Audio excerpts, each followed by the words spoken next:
తెలుగు ఛానల్‌కి స్వాగతం అండి. నేను మీ కృష్ణ చైతన్య మండేల. మొదటిగా మీరు విద్యార్థులైన, ఉద్యోగస్తులైన ప్రపంచవ్యాప్తంగా జరుగుతున్న అప్డేట్స్ కోసం ఖచ్చితంగా మన ఏఐ న్యూస్‌ని ఫాలో అవ్వండి. ఇక ఫస్ట్ అప్డేట్ చూసుకున్నట్లయితే జైపూర్‌కి చెందిన ఐఐటీ విద్యార్థులు ఒక స్పీచ్ టు స్పీచ్ ఏఐ మోడల్‌ని అయితే తీసుకొచ్చారన్నమాట. ఈ ఏఐ మోడల్ పాటలు పాడగలుగుతుంది. అలానే మనకి సంభాషణ చేస్తుంది. ఇంచుమించుగా మనుషుల్లాంటి వాయిస్‌తో అయితే ఇది వాయిస్ ఓవర్ అయితే ఇవ్వగలుగుతుందని చెప్తున్నారు.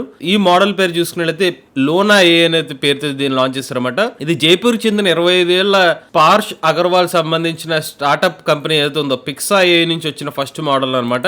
అలానే ఈ కంపెనీ వాళ్ళు ఏం చెప్తున్నారంటే ఇది మనుషులు లాంటి ఒక స్పీచ్ని కూడా జనరేట్ చేయగలుగుతుంది అనేది చెప్తున్నారు. దీని గురించి ఒక డెడికేటెడ్ వీడియోని మన ఏ తెలుగు ఛానల్ అయితే అప్లోడ్ చేయడం జరుగుతుంది. ఇక నెక్స్ట్ అయితే సెంట్రల్ గవర్నమెంట్ ఒక సంచలన నిర్ణయం అయితే తీసుకుందనమాట. ఇక మీదట 3వ తరగతి విద్యార్థుల నుంచి కూడా ఆర్టిఫిషియల్ ఇంటెలిజెన్స్ టెక్నాలజీని సబ్జెక్ట్ ని బోధించాలని చెప్పి ఒక నిర్ణయం అయితే తీసుకోవడం జరిగింది అనమాట. 2026-2027 అకాడమిక్ స్కూల్ ఇయర్ నుంచి అయితే ఇంప్లిమెంటేషన్ అయితే జరగబోతుంది. సో మరి ఎందుకు 3వ తరగతి విద్యార్థుల నుంచి కూడా ఏ టెక్నాలజీని బోధించాలని నిర్ణయం తీసుకున్నారంటే ప్రజెంట్ ఇప్పుడు అన్ని రంగాల్లో కూడా ఏ టెక్నాలజీని ఇంటిగ్రేట్ చేయడం జరుగుతుంది. రేపు పొద్దున్న 3వ తరగతి విద్యార్థులైనా లేకపోతే తర్వాత 10th క్లాస్ కి వెళ్లాల్సిందే, తర్వాత ఇంటర్ కు వెళ్లాల్సిందే. వెళ్ళిన తర్వాత జాబ్ స్కిల్స్ కావాలంటే ఖచ్చితంగా ఏ స్కిల్ అనేది అవసరం అవుతుంది. కాబట్టి దాన్ని దృష్టిలో పెట్టుకుని ఇక్కడ మన సెంట్రల్ గవర్నమెంట్ ఇలాంటి ఒక నిర్ణయం తీసుకున్నట్టుగా మనకు అర్థమవుతుంది. ఇక్కడ ఏ సబ్జెక్ట్ ని ఇంటిగ్రేట్ చేయడం ఎంత ఇంపార్టెంటో ఆ సబ్జెక్ట్ ని 3వ తరగతి విద్యార్థులకి అర్థమయ్యేలా చెప్పడం కూడా అతిపెద్ద ఛాలెంజ్. దానికి తగ్గ స్టడీ మెటీరియల్స్ మరియు టీచర్ ట్రైనింగ్ మాడ్యూల్స్ ని కూడా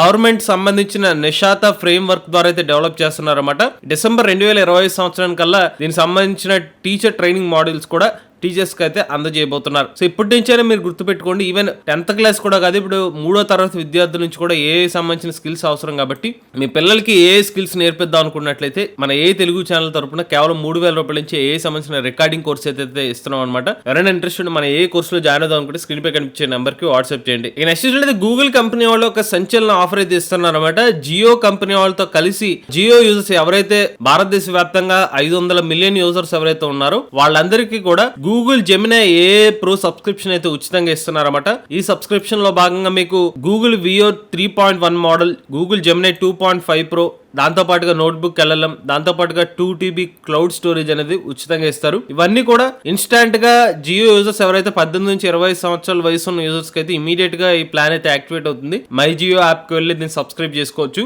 ఆ తర్వాత మెల్లమెల్లగా జియో సంబంధించిన అందరు యూజర్స్ కి కూడా ఈ ప్లాన్ అయితే యాక్టివేట్ చేస్తామని చెప్తున్నారు. ఇక నెక్స్ట్ అయితే తాజాగా ఒక రిపోర్ట్ ఏం చెప్తుందంటే భారతదేశంలో ఎవరైతే ఆర్టిఫిషియల్ ఇంటెలిజెన్స్ సంబంధించిన ఇంజనీరింగ్ కంప్లీట్ చేస్తారో ఆ తర్వాత హైయర్ స్టడీస్ కి వేరే దేశాలకు వెళ్దాం అనుకుంటున్నట్టే కనుక ముఖ్యంగా 2 దేశాలకు అయితే బాగా ఎక్కువ చూస్ చేస్తున్నట్టుగా తెలుస్తుంది అనమాట. ఇందులో 2 దేశాలు చూసుకున్నట్లయితే ఒకటి జర్మనీ అనమాట, రెండో చూసుకున్నట్లయితే ఐర్లాండ్ అనే 2 దేశాలు అయితే చూస్ చేస్తున్నట్టు తెలుస్తుంది. ముఖ్యంగా జర్మనీలో అయితే అండర్ గ్రాడ్యుయేషన్ ప్రోగ్రామ్స్ కి వచ్చి 1.5 గ్రోత్ అనేది ప్రతి ఇయర్ కూడా పెరుగుతుంది అనమాట. అలానే PhD చేద్దాం అనుకున్న వాళ్ళు కూడా గ్రోత్ అయితే కనిపిస్తుందని చెప్తున్నారు. ఇక ఐర్లాండ్ కూడా మంచి డిమాండ్ అయితే కనిపిస్తుందని చెప్తున్నారు. ఐర్లాండ్ లో ఏంటంటే వీసా అప్రూవల్ ప్రాసెస్ అనేది కొంచెం ఈజీగా ఉండడం కానివ్వండి, ఈ పర్టికులర్ స్టూడెంట్స్ ఎవరైతే ఏ కోసం ఐర్లాండ్ వెళ్తున్న వాళ్ళ సంఖ్య కూడా పెరుగుతుందని చెప్తున్నారు. ఇక next YouTube CEO Neal Mohan గారు ఒక సంచలన అనౌన్స్మెంట్ అయితే చేశారనమాట. తమ ఉద్యోగస్తులు ఎవరైతే ఆర్టిఫిషియల్ ఇంటెలిజెన్స్ రిలేటెడ్ డొమైన్ లో అంటే యూట్యూబ్ సంబంధించిన ప్లాట్ఫామ్ లో వర్క్ చేస్తున్నారు, వాళ్ళకి ఒక వాలంటరీ ఎగ్జిట్ ప్లాన్ అయితే డిజైన్ చేశారనమాట. సో ఎందుకంటే ఇప్పుడు యూట్యూబ్ కంపెనీ నుంచి ఎవరైతే యూట్యూబ్ సంబంధించిన వీడియోస్ కానివ్వండి లేకపోతే యూట్యూబ్ రిలేటెడ్ ఇతర ప్లాట్ఫామ్స్ ఏదైతే ఉన్నాయో వీటన్నిటిలో కూడా ఏఐని ఇంటిగ్రేట్ చేయడం మొదలు పెట్టారు. మొత్తం 3 రకాల విభాగాలు ఉన్నాయి: viewer products, creator and community products, మరియు సబ్స్క్రిప్షన్ ప్రొడక్ట్స్. ఈ ప్రొడక్ట్స్ అందరూ ఉద్యోగస్తులు కూడా ఇప్పుడు డైరెక్ట్ గా మోహన్ గారికి అయితే రిపోర్ట్ చేస్తారన్నమాట. ఇప్పుడు ఈయన ఏం చెప్తున్నారంటే మేము ఎక్కువ దృష్టి ఇప్పుడు ఏ టూల్స్ మీద అయితే ఫోకస్ చేసాం కాబట్టి ఇప్పుడు దాకా ఏ డొమైన్ లో వర్క్ చేస్తున్న వాళ్ళ ఉద్యోగస్తుల సంఖ్య తగ్గించుకోవడానికి మేము ప్లాన్ చేస్తున్నాం. ఎవరైనా కావాలనుకుంటే కనుక వాలంటరీ ఎగ్జిట్ కూడా వాళ్ళకి ఇస్తున్నాం అని చెప్తున్నారు. ఇది స్పెసిఫిక్ గా యూట్యూబ్ రిలేటెడ్ US లో వర్క్ చేసిన ఎంప్లాయీస్ కి అనేది ఈ పర్టికులర్ ఎగ్జిట్ ప్లాన్ అయితే రూపొందించినట్టుగా తెలుస్తుంది. యూట్యూబ్ కంపెనీ వాళ్ళు ఈ మధ్యకాలంలో రెవెన్యూ స్ట్రీమ్ అనేది ఎక్కువగా సబ్స్క్రిప్షన్ బిజినెస్ మీద డిపెండ్ అయిందని చెప్తున్నారు. యూట్యూబ్ సంబంధించిన సబ్స్క్రిప్షన్ ఏదైతే ఉందో ఆ పేమెంట్స్ 125 మిలియన్ సబ్స్క్రైబర్స్ ఎవరైతే ఉన్నారో వాళ్ళు ప్రీమియం సబ్స్క్రిప్షన్ తీసుకున్నట్టుగా యూట్యూబ్ కంపెనీ వాళ్ళు చెప్తున్నారు. ఇక నెక్స్ట్ అయితే ఓపెన్ ఏ కంపెనీ వాళ్ళు ఆర్ద్వార్క్ అనే ఒక ఏ ఏజెంట్ అయితే డెవలప్ చేశారనమాట. సో ఈ ఆర్ద్వార్క్ అనే ఒక ఏ ఏజెంట్ దేనికోసం అంటే సాఫ్ట్వేర్ కోడ్ బేసిస్ లో ఉన్న వల్నరబిలిటీస్ ని డిటెక్ట్ చేసి ఆ వల్నరబిలిటీస్ ని ఫిక్స్ చేయడం కోసం ఈ సరికొత్త ఆర్ద్వార్క్ అనే ఒక ఏ ఏజెంట్ అయితే పనిచేస్తుందని చెప్తున్నారు. ఈ ఏజెంట్ కంటిన్యూస్ గా మానిటర్ చేస్తారనమాట. కోడ్ యొక్క రెపాజిటరీస్ ని మానిటర్ చేస్తూ ఉంటుంది. అలానే ఒకవేళ ఏమైనా వల్నరబిలిటీస్ ఉంటే కనుక వాటిని వాలిడేట్ చేస్తుంది అనమాట. రెగ్యులర్ గా ఉండే అప్రోచెస్ ఫజింగ్ గానే ఉండే సాఫ్ట్వేర్ కాంపోజిషన్ అనాలిసిస్ కాకుండా ఆర్ట్వర్క్ లార్జ్ లాంగ్వేజ్ మోడల్స్ ని ఉపయోగించి కోడ్ మరియు బగ్స్ ని డిటెక్ట్ చేయడం కోసం అయితే ఈ మోడల్ అయితే పనిచేస్తుందని చెప్తున్నారు. నెక్స్ట్ అయితే పింట్రెస్ట్ కంపెనీ వాళ్ళు ఒక ఏ షాపింగ్ అసిస్టెంట్ అయితే తీసుకొచ్చారనమాట. సో పింట్రెస్ట్ గురించి మీలో చాలా మంది తెలిసే ఉంటుంది. ఇందులో మనకి ఇమేజెస్ రిలేటెడ్ ఇన్ఫర్మేషన్ ఉంటుంది అనమాట. వివిధ రకాల ఇమేజెస్, వివిధ రకాల కేటగిరీస్ సంబంధించిన ఇమేజెస్ అనేది పోస్ట్ చేస్తూ ఉంటారు. ఎవరైనా ఒక సబ్స్క్రిప్షన్ బేస్ ద్వారా అయితే వాటిని ఇమేజ్ డౌన్లోడ్ చేసుకోవచ్చు. కొన్ని ఫ్రీ యాక్సెస్ తో కూడా ఇమేజ్ అయితే డౌన్లోడ్ చేసుకోవచ్చు. వీళ్ళు కొత్తగా ఒక ఏ షాపింగ్ అసిస్టెంట్ అయితే రిలీజ్ చేశారనమాట. సో ముఖ్యంగా యూజర్స్ కి పర్సనలైజ్డ్ రికమెండేషన్స్ కానివ్వండి, ప్రోడక్ట్స్ ఏమైనా ఉంటే వాటిని సర్ఫేస్ మీద డిస్ప్లే చేయడం కోసం ఏ టూల్స్ అనేది హెల్ప్ అవుతాయని చెప్తున్నారు. ఈ నెక్స్ట్ అయితే సిస్కో కంపెనీ వాళ్ళు ఒక నెక్స్ట్ జనరేషన్ ఏ మోడల్ అయితే తీసుకొచ్చారన్నమాట. ఈ ఏ మోడల్ సైబర్ సెక్యూరిటీ అప్లికేషన్స్ లో హెల్ప్ అవుతుందని చెప్తున్నారు. దీని పేరే సెక్యూర్ బర్ట్ 2.0 అనమాట. ఈ సెక్యూర్ బర్ట్ 2.0 వల్ల ఉపయోగం ఏంటంటే ఇందులో మనకి సెక్యూరిటీ సిగ్నల్స్ అయితే ఉంటాయన్నమాట. చాలా వరకు ఏమైనా పొటెన్షియల్ థ్రెట్స్ ఏమైనా ఉంటాయి కనుక వాటిని ఐడెంటిఫై చేయడం కోసం, అనలైజ్ చేయడం కోసం, కేటగిరైజ్ చేసి ఫైనల్ గా రిపోర్ట్ చేయడం కోసం ఈ ఏ పర్టికులర్ మోడల్ అయితే హెల్ప్ అవుతుందని చెప్తున్నారు. అలానే ఈ సెక్యూర్ బట్ మోడల్ వల్ల ఉపయోగం ఏంటంటే రీసెర్చర్స్ కి ఒక టూల్ కింద అయితే హెల్ప్ అవుతుంది అనమాట. సెక్యూరిటీ రిపోర్ట్స్ ని ఇవ్వడం కోసం, మాల్వేర్ అనాలిసిస్ కోసం, వల్నరబిలిటీ రైట్ అప్స్ కోసం, అలానే కాంటెక్చువల్ యాక్యురసీ కోసం అయితే ఈ సెక్యూర్ బట్ అనే మోడల్ అయితే హెల్ప్ అవుతుందని చెప్తున్నారు. అండ్ ఈ మోడల్ యొక్క పర్ఫార్మెన్స్ డిఫరెంట్ ఆబ్జెక్టివ్స్ లో, సైబర్ ఆబ్జెక్ట్స్ లో, అలానే సైబర్ సెక్యూరిటీ యాక్షన్స్ లో, అలానే కోడ్ MLM పర్ఫార్మెన్స్ లో ఈ దీనికి సంబంధించిన స్కోర్స్ కూడా వీళ్ళైతే మెన్షన్ చేశారనమాట. రియల్ వరల్డ్ అప్లికేషన్ లో సైబర్ సెక్యూరిటీ విభాగాలు అయితే హెల్ప్ అవుతుందని చెప్తున్నారు. ఇక నెక్స్ట్ అయితే ముంబైలో ఏ ఫిలిం ఫెస్టివల్ అయితే స్టార్ట్ అవబోతుంది అనమాట. ఒకనొక టైంలో ఏ ఫిలిం ఫెస్టివల్ కి స్పాన్సర్ చేయడానికి ఎవరు కూడా ముందుకు రాలేదు. బట్ ఇప్పుడు ఈ పర్టికులర్ ఏ ఫిలిం ఫెస్టివల్ కి స్పాన్సర్ చేయడం కోసం పెద్ద బ్రాండ్స్ కూడా ఆసక్తి చూపినట్టుగా తెలుస్తుంది అనమాట. సో వాస్తవానికి ఒక 20 మంది గ్రూప్ సభ్యులు ఎవరైతే ఉన్నారో యంగ్స్టర్స్ కలిసి ఒక ఏ సంబంధించిన ఫిలిం ఫెస్టివల్ తీసుకొద్దాం అనుకున్నారు. కొన్ని ఏ సంబంధించిన మూవీస్ కూడా వాళ్ళు డెవలప్ చేశారనమాట. కాకపోతే ఇనీషియల్ గా దీనికి ఎవరో కూడా స్పాన్సర్ చేయడానికి ఇంట్రెస్ట్ రాలేదు. కాకపోతే ఇప్పుడు స్పాన్సర్స్ అయితే వచ్చారు. రాయల్ ఒపెరా హౌస్ ముంబైలో అయితే నవంబర్ 2వ తారీఖున ఈ ఏ ఫిలిం ఫెస్టివల్ అయితే అందులో ఏ రిలేటెడ్ ఫిలిమ్స్ అయితే డిస్ప్లే చేయబోతున్నారు అనమాట. ఈ ఫిలిం ఫెస్టివల్ ని అక్కడ డిస్ప్లే చేయడం కోసం 20 లక్షల రూపాయలు అయితే ఖర్చు పెట్టబోతున్నారు. దీనికోసం పెర్లా మరియు గంభీర్ గారు అయితే $30,000 అయితే స్పెండ్ చేశారు. దీంతో పాటుగా వీళ్ళకి ఫండ్స్ కూడా వచ్చాయి అనమాట స్పాన్సర్షిప్ ద్వారా. మొత్తానికి స్పాన్సర్షిప్ ద్వారా ₹1 కోటి వరకు వస్తాయని చెప్పి ఒక అంచనా అనమాట. ఇక స్పాన్సర్స్ లిస్ట్ లో ఇన్విడియా కంపెనీ వాళ్ళు ఉన్నారు. అలానే లోకల్ హోస్ట్ ఇండియా అనే ఒక అఫీషియల్ స్పాన్సర్ గా అయితే ఎంచుకున్నారన్నమాట. మార్ఫిక్ నేమ్ ఫౌండింగ్ స్పాన్సర్ కింద. ఇంకా ఇతర స్పాన్సర్ చూసినట్లయితే Coinbase, orange woods labs, Loma labs, 11 labs, Devfolio, super team ఇలాంటి కంపెనీస్ వీళ్ళకి స్పాన్సర్ కూడా చేస్తున్నారన్నమాట. అలానే వీళ్ళు ఏం చెప్తున్నారంటే ఏ ఫిలిం డెవలప్ చేయడానికి మేజర్ ఛాలెంజెస్ గురించి చెప్తుంటే కనుక మేజర్ ఛాలెంజ్ ఏంటంటే కన్సిస్టెన్సీ అనేది చాలా ఇంపార్టెంట్ గా ఉంటుంది. కన్సిస్టెంట్ క్యారెక్టర్ ని డెవలప్ చేయడానికి ఈజీ విషయం కాదు. ఒకటే పర్సన్ ఫేస్ ని డిఫరెంట్ యాంగిల్స్ లో కూడా సిమిలర్ గా కనిపించాలి. బట్ కొత్త ఏ మోడల్ సంబంధించిన ఎవల్యూషన్ వల్ల దీనికి సొల్యూషన్ కూడా లభించే అవకాశం ఉంటుందని చెప్పి వీళ్ళు చెప్తున్నారు. ఇక నెక్స్ట్ అయితే క్యాన్వా కంపెనీ వాళ్ళు తమ మొదటి ఏ డిజైన్ మోడల్ అయితే తీసుకొచ్చారు. ముఖ్యంగా గ్రాఫిక్స్ ని ఈజీ చేసుకోవడం కోసం ఈ మోడల్ అయితే హెల్ప్ అవుతుందని చెప్తున్నారు. వీళ్ళు అడోబ్ మరియు ఇతర ఏ డ్రివెన్ క్రియేటివ్ టూల్స్ కి కాంపిటీషన్ గా అయితే ఈ మోడల్ అయితే డెవలప్ చేశారని చెప్తున్నారు. సో వీళ్ళు డెవలప్ చేసిన మోడల్ ఏదైతే ఉందో క్యాన్వాస్ ఎక్స్టెన్సివ్ డేటా సెట్ నుంచి అయితే డెవలప్ చేశారనమాట. టెక్స్ట్ నుంచి మీరు ఏమైనా ఎలిమెంట్స్ లాంటివి డెవలప్ చేసుకోవచ్చు, టెంప్లెట్స్ తీసుకోవచ్చు, కలర్స్ ని, టైపోగ్రఫీని మరియు బ్రాండ్ కన్సిస్టెన్సీని అర్థం చేసుకునే విధంగా ఈ ఏ మోడల్ పనిచేస్తుంది అనమాట. లేఅవుట్ జనరేషన్ కానివ్వండి, ఇంటెలిజెంట్ ఆబ్జెక్ట్ ప్లేస్మెంట్ కానివ్వండి, ఇన్స్టాంట్ డిజైన్ రిఫైన్మెంట్ కానివ్వండి, ఇలా మల్టిపుల్ ఆప్షన్స్ తో ఈ జనరేటివ్ ఏ మోడల్ అనేది హెల్ప్ అవుతుందని చెప్తున్నారు. ఈ నెక్స్ట్ అయితే ఎలాన్ మస్క్ కంపెనీ వాళ్ళు గ్రాకీపీడియా అనే ఒక సరికొత్త వెబ్సైట్ అయితే తీసుకొచ్చారన్నమాట. సో మనకి ఇప్పటివరకు వికీపీడియా గురించి తెలుసు, బట్ ఈ గ్రాకీపీడియా కొత్తగా డెవలప్ చేశారన్నమాట. గ్రాకీపీడియాకి వికీపీడియాకి ఉన్న డిఫరెన్స్ ఏంటంటే, సో వికీపీడియాలో చాలా మంది ఇండిపెండెంట్ ఆథర్స్ వాళ్ళకి నచ్చిన ఇన్ఫర్మేషన్ అప్డేట్ చేయొచ్చు. బట్ దాన్ని ఎంతవరకు అది కరెక్ట్ అనేది ట్రస్ట్ ఫ్యాక్టర్ ఏదైతే ఉందో అది 100% చెప్పలేము అనమాట. చాలా ఆర్టికల్స్ కూడా మనకి వికీపీడియాలో అయితే అందుబాటులో అయితే ఉన్నాయి. చాలా వరకు అందుబాటులో ఉండడం, బట్ దాంట్లో ఒక పర్టికులర్ స్టాండ్ అంటే బయాస్ రిలేటెడ్ ఆర్టికల్స్ కూడా ఉన్నాయని గుర్తించారు. సో దీనికి ఆల్టర్నేటివ్ గా గ్రాకిపీడియా అనేది తీసుకొచ్చారన్నమాట. ఇది ఏతో జనరేట్ చేసిన కొన్ని ఆర్టికల్స్ అయితే ఉంటాయి. ఈ గ్రాకిపీడియా కంప్లీట్ గా గ్రాక్ బాట్ తో డెవలప్ చేశారన్నమాట. ఇది కూడా ఒక ఆన్లైన్ ఎన్సైక్లోపీడియా అయితే హెల్ప్ అవుతుంది. ఇక్కడ ఇన్ఫర్మేషన్ అయితే గ్రాక్ ఏ ద్వారా ర్యాపిడ్ గా అయితే ఇన్ఫర్మేషన్ అయితే పబ్లిష్ చేయడం జరుగుతుంది అనమాట. సో ఇప్పటి వరకు గ్రాకిపీడియాలో వచ్చి మీకు 8,85,000 పైగా ఆర్టికల్స్ అయితే పోస్ట్ చేయడం జరిగిందని చెప్తున్నారు. ఇంటెల్ కంపెనీ వాళ్ళు ఒక ఏఐ చిప్ స్టార్ట్అప్ శాంబనోవాని ఎక్వైర్ చేసుకోవడం కోసం రెడీ అవుతున్నట్టు తెలుస్తుంది. సుమారుగా $5 బిలియన్ వాల్యూషన్ అయితే ఉందన్నమాట ఈ కంపెనీ వాళ్ళు. సో ఈ స్టార్ట్అప్ ని ఇంటెల్ కంపెనీ వాళ్ళు అయితే టాక్స్ లో ఉన్నారు. సో ఈ స్టార్ట్అప్ కంపెనీని ఎక్వైర్ చేసుకోవడం కోసం. అంతేకాకుండా ఇంటెల్ యొక్క చీఫ్ ఎగ్జిక్యూటివ్ లిబ్బు టాన్ అనే ఒక వ్యక్తిని శాంబనోవాస్ ఎగ్జిక్యూటివ్ చైర్మన్ కింద కూడా చేశారంట. అలాంటి నెక్స్ట్ చూసినట్లయితే ఆంధ్రప్రదేశ్ లో ఏనుగులకు సంబంధించిన మూవ్మెంట్ ని గుర్తించడం కోసం ఆర్టిఫిషియల్ ఇంటెలిజెన్స్ టెక్నాలజీని ఉపయోగిస్తున్నట్లుగా AP deputy chief minister Pawan Kalyan garu అయితే ట్విట్టర్ అకౌంట్ లో అయితే పోస్ట్ చేయడం జరిగిందనమాట. సో ముఖ్యంగా ఏనుగులకు సంబంధించిన దాడులు లాంటివి పెరిగిపోవడం కానివ్వండి, ఏనుగులు మనుషులున్న ప్రాంతాల్లోకి అయితే వచ్చేస్తున్నాయి అనమాట. ఇలాంటి పరిస్థితుల్లో ఏనుగుల్ని మానిటర్ చేయడం కోసం ఆర్టిఫిషియల్ ఇంటెలిజెన్స్ టెక్నాలజీని అయితే ఉపయోగిస్తున్నారు. ఇది చిత్తూరు డిస్ట్రిక్ట్ లో అయితే సంబంధించిన కెమెరాలను అయితే ఉపయోగించి మానిటర్ అయితే చేస్తున్నారు అన్నమాట. ఇక నెక్స్ట్ చూసినట్లయితే విజయవాడలోని ఎన్ఆర్ఐ ఇన్స్టిట్యూట్ ఆఫ్ టెక్నాలజీలో 1000కి పైగా విద్యార్థులు ఆర్టిఫిషియల్ ఇంటెలిజెన్స్ సంబంధించిన ప్రెజెంటేషన్స్ అయితే ఇవ్వడం జరిగిందనమాట. ఇది నెక్స్ట్ వే సంబంధించిన హ్యాకథాన్ రిలేటెడ్ కంటిన్యూషన్ అనమాట. ఇది భారతదేశ వ్యాప్తంగా వివిధ రకాల రాష్ట్రాల్లో అయితే ఒక్కొక్క ప్రోగ్రామ్ అయితే ఇనిషియేటివ్ అయితే జరుగుతుంది. జూన్ 2020 సంవత్సరం నుంచి అయితే ఇది ఇనిషియేటివ్ అయితే స్టార్ట్ అయిందనమాట. జనవరి 2026 సంవత్సరం అయితే ఇది ఎండ్ అవుతుంది అనమాట.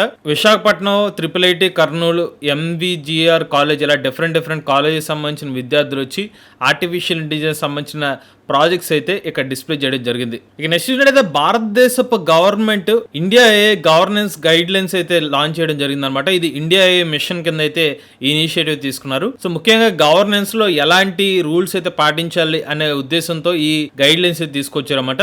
ఇందులో హైలైట్స్ చూసుకున్నట్లయితే డో నాట్ హార్మ్ అనేది వీళ్ళ కోర్ ప్రిన్సిపల్ కింద తీసుకున్నారన్నమాట. సో వీళ్ళు తీసుకున్న ముఖ్యమైన ప్రిన్సిపల్ చూసుకున్నట్లయితే ethical and responsible A 6 pillars of A governance, అలానే ఇండస్ట్రీస్ మరి డెవలపర్స్ ఆర్టిఫిషియల్ ఇంటెలిజెన్స్ లో ఎలాంటి జాగ్రత్తలు తీసుకోవాలి అనేవి ముఖ్య ఉద్దేశాలుగా ఈ రూల్స్ ఫామ్ చేసినట్టు తెలుస్తుంది. నెక్స్ట్ అయితే గూగుల్ కంపెనీ వాళ్ళు స్టార్ట్అప్ స్కూల్ ప్రోగ్రామ్ అయితే తీసుకొచ్చారన్నమాట. ఇందులో భాగంగా విద్యార్థులు మరియు స్టార్ట్అప్స్ ఎవరైతే పెడదాం అనుకుంటున్నారో వాళ్ళకి ఉచితంగా ఆర్టిఫిషియల్ ఇంటెలిజెన్స్ సంబంధించిన టూల్స్ ని ఎలా యూజ్ చేసుకోవచ్చు అనే ఒక కాన్సెప్ట్ లో కోర్స్ అయితే ఇస్తున్నారు అనమాట. దీనికి సంబంధించిన డెడికేటెడ్ వీడియోని మన తెలుగు ఛానల్ అప్లోడ్ చేయడం జరిగింది. ఇక నెక్స్ట్ అయితే God father of artificial intelligence గా పిలువబడే జెఫ్రీ హింటన్ గారు కొన్ని కీలకమైన వ్యాఖ్యలు అయితే చేశారన్నమాట. ఆర్టిఫిషియల్ ఇంటెలిజెన్స్ టెక్నాలజీ ఏదైతే ఉందో రాబోయే సంవత్సరాల్లో కొన్ని లక్షలాది ఉద్యోగాలు పోయే అవకాశం ఉంటుంది.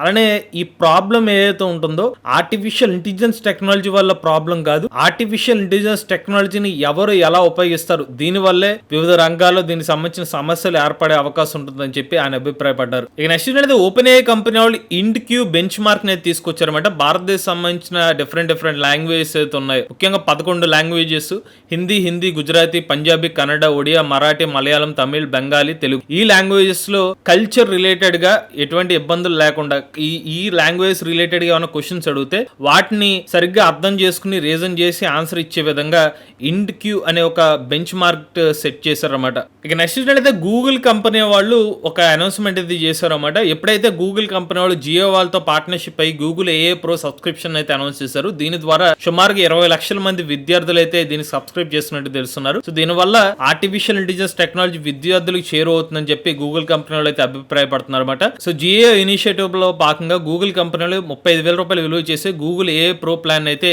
18 నుంచి 25 సంవత్సరాల వయసులో ఉన్న ఎవరైతే ఏజ్ గ్రూప్ వాళ్ళకి ఉచితంగా అయితే గూగుల్ AI సంబంధించిన ప్రో సబ్స్క్రిప్షన్ అయితే ఉచితంగా ఇస్తున్నారు. ఇక నెక్స్ట్ అయితే భారతదేశపు సొంత AI మోడల్ అటామియస్ AI త్వరలోనే భారతదేశ మార్కెట్ లోకి లాంచ్ చేయబోతున్నారు అనమాట. ఇది కంప్లీట్ గా ఇండియాలో డెవలప్ చేసిన AI మోడల్ అనమాట. ఈ మోడల్ యొక్క రీసెర్చ్ లో భాగంగా ఇస్రో లింక్డ్ ప్రాజెక్ట్స్ కూడా ఉపయోగించినట్టు తెలుస్తుంది. అలానే ఆర్టిఫిషియల్ ఇంటెలిజెన్స్ సంబంధించిన నాలెడ్జ్ ఎక్కువ మంది భారతీయులకి యాక్సెసిబిలిటీ గా ఉండడం కోసం ఈ మోడల్ అయితే డెవలప్ చేసినట్టు తెలుస్తుంది అనమాట. ఇది ఒక హైబ్రిడ్ AI సిస్టమ్ కింద అయితే హెల్ప్ చేస్తుందని చెప్తున్నారు. Machine learning plus contextual reasoning ప్రకారంగా ఈ మోడల్ అయితే డెవలప్ చేస్తారని చెప్తున్నారు అనమాట. ఇన్ హౌస్ డెవలప్మెంట్ తో పాటుగా గ్లోబల్ AI సిస్టమ్స్ ని ఇంటిగ్రేషన్ తో ఈ మోడల్ అయితే డెవలప్ చేసినట్టు తెలుస్తుంది. Next the Commonwealth medical association CMA వాళ్ళు royal college of physicians and surgeons of Glasgow వీళ్ళ collaboration plus Indian medical association IMA Hyderabad వాళ్ళందరూ కలిసి కామన్వెల్త్ AI గ్లోబల్ సమ్మిట్ 2025 సంవత్సరం సంబంధించిన అనౌన్స్మెంట్ అయితే చేశారన్నమాట. నవంబర్ 22, 23 తారీఖుల్లో హైదరాబాద్ లో AI గ్లోబల్ సమ్మిట్ అయితే నిర్వహించబోతున్నారు. ముఖ్యంగా ఆర్టిఫిషియల్ ఇంటెలిజెన్స్ మరియు హెల్త్ కేర్ ప్రొఫెషనల్స్ రిలేటెడ్ గా ఈ సమ్మిట్ అయితే ఉండబోతుంది. నెక్స్ట్ తెలంగాణలో ఆర్టిఫిషియల్ ఇంటెలిజెన్స్ ఇన్నోవేషన్ హబ్ అయితే ఎస్టాబ్లిష్ చేయబోతున్నారన్నమాట. సో ఈ తెలంగాణలోని ఏ హబ్ ఏదైతే ఉందో దీని ద్వారా ఏ సంబంధించిన స్టార్టప్స్ కి హెల్ప్ అవుతుందని చెప్తున్నారు. ముఖ్యంగా 2035 సంవత్సరానికి వచ్చేసరికి చాలా వరకు స్టార్టప్స్ ఏ రంగంలో వచ్చే అవకాశం ఉంటుంది. దానికి కావాల్సిన మౌలిక సదుపాయాలన్నింటినీ కూడా ఇక్కడ అందించబోతున్నారన్నమాట. ఇక నెక్స్ట్ అయితే హైదరాబాద్ పోలీస్ విభాగంలో ఆర్టిఫిషియల్ ఇంటెలిజెన్స్ టెక్నాలజీని అయితే ఉపయోగించబోతున్నారు. ముఖ్యంగా ఇన్వెస్టిగేషన్స్ మరియు పాలసింగ్ విభాగాల్లో ఆర్టిఫిషియల్ ఇంటెలిజెన్స్ టెక్నాలజీని ఉపయోగించి దానికి రిలేటెడ్ డాక్యుమెంటేషన్ కానివ్వండి లేకపోతే ఇతర హెల్ప్ చేయడం కోసం అయితే ఉపయోగించబోతున్నారు. ఇక నెక్స్ట్ లేదా ఓపెన్ AI కంపెనీ వాళ్ళు అమెజాన్ క్లౌడ్ కంప్యూటింగ్ ప్లాట్ఫామ్ తో ఒక డీల్ అయితే కుదుర్చుకున్నారన్నమాట. ఈ డీల్ విలువ $38 బిలియన్ అనమాట. ఇందులో భాగంగా ఓపెన్ AI కంపెనీ వాళ్ళు తమ ChatGPT కానివ్వండి ఇతర AI టూల్స్ ని రన్ చేయడం కోసం అమెజాన్ వెబ్ సర్వీసెస్ సంబంధించిన క్లౌడ్ ప్లాట్ఫామ్స్ అయితే ఉపయోగించుకోబోతున్నారు. ఈ అమెజాన్ వాళ్ళ AWS కంప్యూటింగ్ లో NVIDIA సంబంధించిన వేలాది GPUs అయితే ఉంటాయన్నమాట. సో వీళ్ళ వర్క్ లోడ్ ని ఇప్పుడు తగ్గించుకోబోతున్నారు అన్నమాట. ఇక నెక్స్ట్ గూగుల్ కంపెనీ వాళ్ళు సరికొత్త AI మోడ్ ఫీచర్స్ అయితే ఎనేబుల్ చేస్తారన్నమాట. సో మీకు ప్రీవియస్ గా కూడా తెలిసి ఉంటుంది, గూగుల్ వెబ్సైట్ ఓపెన్ చేసిన తర్వాత మీకు AI మోడ్ అన్న ఒక ఆప్షన్ ఉంటుంది. ఇప్పుడు మీరు కనుక ఈవెంట్స్ సంబంధించిన టికెట్స్ బుక్ చేసుకుందాం అనుకుంటున్నా లేకపోతే బ్యూటీ మరియు వెల్నెస్ సంబంధించిన అపాయింట్మెంట్స్ కావాలనుకున్నా కూడా AI మోడ్ అనేది మీకు హెల్ప్ చేస్తుంది అనమాట. ఇక నెక్స్ట్ అయితే భారతదేశ ప్రభుత్వం ప్రీవియస్ గా ఒక అనౌన్స్మెంట్ చేయడం జరిగింది. ఇక మీదట ఏదైనా AI సంబంధించిన కంటెంట్ ఏమైనా యూజ్ చేస్తే కనుక ఖచ్చితంగా AI జనరేటెడ్ కంటెంట్ అనేవి క్లియర్ సంబంధించిన రూల్స్ అనేవి తీసుకురావాలని చెప్పి వివిధ రకాల సోషల్ మీడియా ప్లాట్ఫామ్స్ అన్నిటికి కూడా ఒక క్లియర్ ఇన్ఫర్మేషన్ పాస్ చేయాలని చెప్పి ఒక ఇన్ఫర్మేషన్ అయితే ఇవ్వడం జరిగింది అనమాట. కాకపోతే దీనికి సంబంధించిన గైడ్ లైన్స్ ఏదైతే ఉన్నాయో దీనికి డెడ్ లైన్ అనేది మరికొన్ని రోజులు పెంచినట్టుగా తెలుస్తుంది అనమాట. నవంబర్ 13వ తారీఖు వరకు కూడా ఈ ఎక్స్టెన్షన్ అయితే ఇవ్వడం జరిగింది అనమాట. మీదట AI సంబంధించిన టెక్నాలజీని యూజ్ చేసి ఇమేజ్ కానివ్వండి వీడియోస్ జనరేట్ చేస్తే సమ్ పార్ట్ ఆఫ్ ఆ పర్టికులర్ కంటెంట్ మీద AI లోగో ఖచ్చితంగా ఉపయోగించాలన్నమాట. ఇక నెక్స్ట్ అయితే NVIDIA CEO జెన్సన్ హాంగ్ గారు చైనా దేశమే AI రేసులో గెలిచే అవకాశం ఉంటుంది అమెరికా దేశంతో పోలిస్తే అని చెప్పి ఆయన అభిప్రాయపడ్డారన్నమాట. దీనికి కొన్ని కారణాలు కూడా చెప్పారన్నమాట. చైనా దేశానికి తక్కువ ఎనర్జీ కాస్ట్ అయితే ఉంటుంది AI మోడల్ రన్ చేయడం కోసం. అలానే రెగ్యులేటరీ పరంగా కూడా చైనా దేశంలో తక్కువ రెగ్యులేషన్స్ అయితే ఉన్నాయి. ఇవి చైనా దేశానికి మేజర్ గా ఉన్న అడ్వాంటేజెస్. అందువల్లే చైనా దేశం అమెరికా దేశంతో పోల్చుకున్నట్లయితే ఏ రేస్ లో ముందు వెళ్లే అవకాశం ఉంటుందని ఆయన అభిప్రాయపడ్డారు. ఇక నెక్స్ట్ అయితే భారతదేశ central government artificial intelligence governance కోసం ఒక సరికొత్త ఎక్స్పర్ట్ ప్యానల్ అయితే రూపొందించబోతుంది అనమాట. వచ్చే నెల కల్లా ఈ సరికొత్త ఎక్స్పర్ట్ ప్యానల్ అయితే వీళ్ళు అనౌన్స్ చేయబోతున్నారు. సో ఈ ఎక్స్పర్ట్ ప్యానల్ దేని మీద దృష్టి పెడతారంటే ఆర్టిఫిషియల్ ఇంటెలిజెన్స్ సంబంధించిన రెగ్యులేషన్, సేఫ్టీ మరియు ఇన్నోవేషన్ ఈ విభాగాల్లో ఈ ఎక్స్పర్ట్ ప్యానల్ వాళ్ళు అయితే వర్క్ చేస్తారనమాట. సో ఈ గ్రూప్ లో వర్క్ చేసే వాళ్ళు ఏ విభాగం నుంచి వచ్చే వాళ్ళు అవుతారంటే RBI లో వర్క్ చేసిన వాళ్ళు, securities and exchange board of India SEBI నుంచి, కాంపిటీషన్ కమిషన్ ఆఫ్ ఇండియా అలానే ట్రాయ్ నుంచి వచ్చే వాళ్ళని అయితే ఈ కమిషన్ లో పెట్టే అవకాశం ఉంటుంది. ఇక నెక్స్ట్ చూసినట్లయితే అలీబాబా కంపెనీ వాళ్ళు ఓన్ చేసుకున్న మూన్ షాట్ వాళ్ళు తమ సెకండ్ AI అప్డేట్ అయితే తీసుకొచ్చారన్నమాట. వాళ్ళ AI మోడల్ కి వీళ్ళ AI మోడల్ చూసినట్లయితే కీమీ AI అనమాట.